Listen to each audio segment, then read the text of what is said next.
Hello guys, I hope wherever you're watching us from, you're having a great time. This is AfriPost and welcome to today's video. Now, since the war in Gaza began, South Africa and Israel have not had a good relationship. This is because South Africa has come out to highlight the genocide that Israel is conducting in Gaza, where they are killing innocent Palestinians and children and women are being bombarded here and there without any consideration of international human rights and laws. However, on the other side, Israel is saying that they have a right to self-defense, and South Africa is coming out to try to stifle this kind of right. And this is why they are not happy with each other. In fact, this case has escalated to an extent that South Africa has taken Israel to the International Court of Justice, where the issues of this war are being canvassed right now.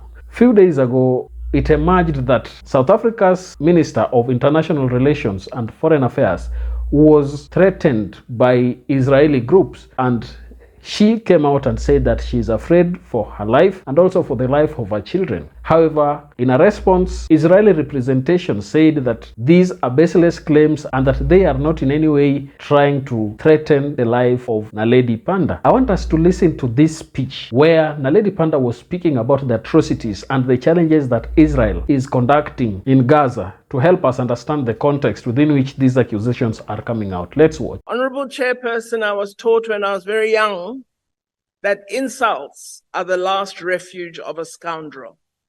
And so calling me a terrorist, friend of Hamas, etc., is like water off a duck's back, because it's an absolute untruth and is a mere insult of a scoundrel who has run out of ideas.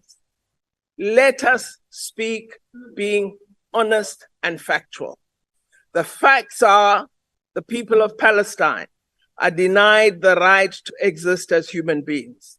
They're denied the right to enjoy the freedoms and the rights we so love as South Africans. The collective punishment that Israel is exacting on all Palestinian people is an affront that has gone on for too long.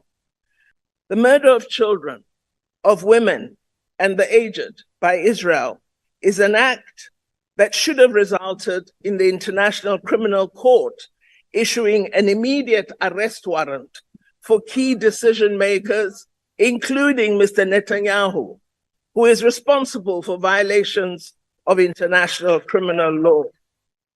Honorable members and Honorable Chairperson, thank you for allowing me the opportunity to present this statement. Today, I believe all of us join the world in expressing horror at the war crimes being committed in Palestine through the targeting of civilians, civilian infrastructure, UN premises, and other vulnerable targets. These actions remind us of our experiences as Black South Africans living under apartheid. This is one of the key reasons South Africans, like people in cities all over the world, have taken to the streets to express their anger and concern at what is taking place in Gaza and the West Bank. These demonstrations illustrate the frustration felt the world over that people are being attacked and are losing their lives with little or no action to stop these atrocities. The facts that have been released detailing the devastation of the current conflict are horrendous. Over 1,000 Palestinians are dead, thousands injured, public facilities destroyed, and cruel and wanton bombardment is ongoing. Therefore, as South Africa, we remain steadfast in calling for an immediate comprehensive ceasefire, the full as well as complete opening of all humanitarian corridors to ensure much needed aid and basic services reach those in need. Madam Chairperson, the actions that we are witnessing daily by Israel are a violation of international law, including the United Nations Charter, the Geneva Convention, and all its protocols. In its attacks on and kidnapping of innocent civilians, Hamas has also violated international law. While we express horror at the violence, it is critical that we acknowledge that the illegal occupation of Palestine by Israel for several decades has led to bitter hatred and increased violence, and that this violence is not the first violence the people of Palestine have experienced. It has been going on for decades and decades and decades, and nothing we can say will obliterate that fact. However, Chairperson, the murder of children, of women, and the aged by Israel is an act that should have resulted in the International Criminal Court issuing an immediate arrest warrant for key decision makers, including Mr. Netanyahu, who is responsible for violations of international criminal law. We recall that in 1994, a genocide occurred on the African continent, with much of the whole world watching as innocent people were massacred. During the Second World War, innocent people were massacred and placed under siege. In response, at the end of the war, an international system was created, including the establishment of the United Nations. Human rights instruments and judicial mechanisms were also established so that history would not repeat such cruelty. However, the selective application of these international instruments and the utilization of some of the mechanisms for attaining narrow interests has resulted in calling to question the effectiveness of the system. It is a system that has failed the people of Gaza as it did in 1994 for the people of Rwanda and later of Bosnia.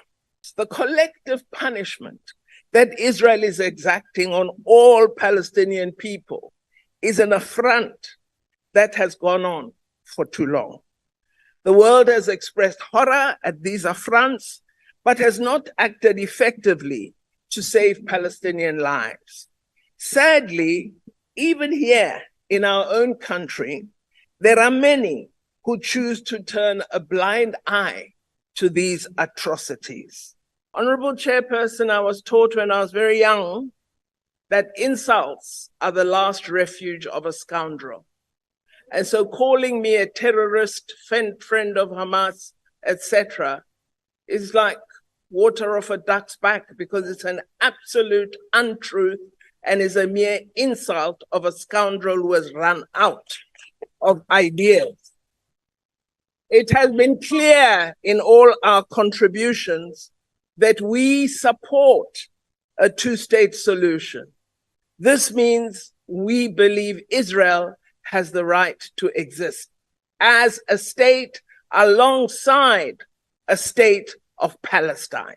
This has been the long-standing view of the African National Congress before anyone expressed a view on Palestine, and so don't come here and attempt to claim any knowledge. The rights of Palestinian people are infringed on a daily basis. The Honorable Lekota was reported in a Jerusalem newspaper as saying there is no apartheid in Israel. People ride on buses together. He forgot to say that Palestinians are forced to live in small enclaves. They are not allowed to own their own property. Their land can be seized without any compensation, and they have to carry identity documents, go through a range of points where their identity is constantly checked. In sum, they exist in an apartheid state. So, Chairperson, attempts to cast aspersions will not cause us to fail to speak for the oppressed, wherever they may be. The atrocities we've reported upon in this debate are real, and they're acknowledged by millions. The fake news of baby beheadings have been tried by the greatest in world power and have been proven to be false social media reports. And for such to be reported in this House as though it is factual is absolutely disgusting lies. The bombing of hospitals, which was denied, has been proven to be real. Minister, Thank you. please take your seat. There's a point of order. requested. Thank you, Honourable Chairperson. Is the Honourable Minister prepared to take a question? You can take your seat, Honourable Minister. Honourable Dr. Mulder. I've asked, is the Honourable Minister prepared to take a question? Honourable Minister, are you prepared to take a question from the Honourable Mulder? The honourable member can pose it. Allow. Did I hear you correctly saying that the atrocities that we are speaking about, the beheading of children, that those are fake news, that it's not true? Is that the position of the South African government? I want to ask you now. Yeah. No, it is evidence that has been provided by a range of non-governmental organizations, both in Israel and Palestine, because we don't only speak to Palestinians, we speak to peace-loving Israelis as well. And we know that there's a lot of fake news that attempts to cast Palestinians in a bad light. And it has been admitted, even from the White House spokesperson, that that statement that was made at the highest level was actually proven not to be factual. So, Honourable Member, I've responded to your question. And it's important, as I said at the start of my contribution, that when we speak on these matters, let us speak being honest and factual. The facts are the people of Palestine are denied the right to exist as human beings. They're denied the right to enjoy the freedoms and the rights we so love as South Africans, the rights and freedoms we fought so hard for, the rights and freedoms we united on as a diverse South African people. Today, some of us in this house believe these rights belong to some and not to others. That is not the South African way. We believe all human beings enjoy the right to exist in freedom, enjoying justice and humanity. And that is the message that has to come out of this house. This house cannot stand up for abuse, cannot stand up for the infringement of other human beings, no matter who those human beings are. We've never sought retribution. I have the story of my grandfather died of a broken heart. He was a tailor, and he had worked very hard, his fingers down to the skin, to make enough money to buy a house in Durban. And they got that house, my grandfather and my grandmother. 2 years after they got it, the area was declared a white area. They lost that house without compensation, and he essentially died of a broken heart. I have no retribution, because today I'm part of seeking to build a better South Africa. And our role must be to seek to build a better world. That benefit we enjoy of human rights, of a fantastic constitution, of having institutions that are democratic and work for all of us, that privilege is not just for us. It must be for everyone. And in any debate we have, if we are true to ourselves, if we are true to our history, if we are true to what we've achieved, we will stand up and say, what is being done to the people of Palestine is wrong, is intolerable, and we will not pretend to accept it. I thank you, Chairperson. Now, from that clip, it is evident that Israel has conducted a lot of inhumane attacks on citizens of Palestine. And I think there is need for somebody to come through and help these poor people, because if you look at it, why is it that Israel is bombing everywhere in Gaza without thinking about the life of children and even the women who are there, the life of men who are vulnerable in that area?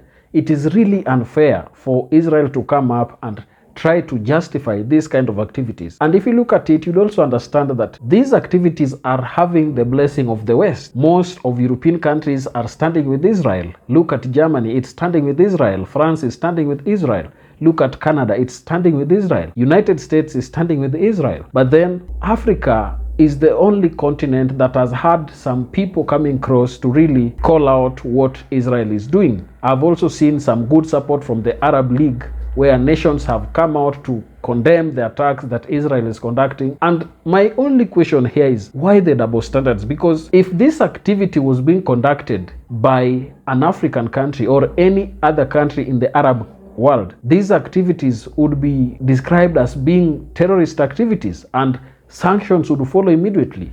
Why is it that there is double standards that when Israel is conducting certain uncalled for attacks, then sanctions are not being called and everything is not being considered? Look at now the question of Ukraine and Russia. They are putting sanctions on Russia. This is the reason why somebody like Naledi Pandor, who has really come out and said that we cannot have double standards of wars conducted in Gaza and that conducted in Ukraine. Let's treat them equally. The aggressor in this case is Israel. Let the aggressor face sanctions. Let the aggressor be subjected to international laws governing wars, because they cannot kill children and bombard hospitals and safety places for people who are fleeing war-torn areas. So this is something that is very serious as at now, and I believe the case in ICJ will try to give us a lot of insights of what is going on in that side of the world. Please give us your opinion down in the comment section. What do you think the world should take as an action towards the activities that Israel is conducting? Or do you support the Israelis' right of self-defense? Tell us your opinion down in the comment section. If you're watching us for the first time, please don't forget to subscribe to this channel, like this video, and also share. Thank you, and may the good Lord bless you. Goodbye.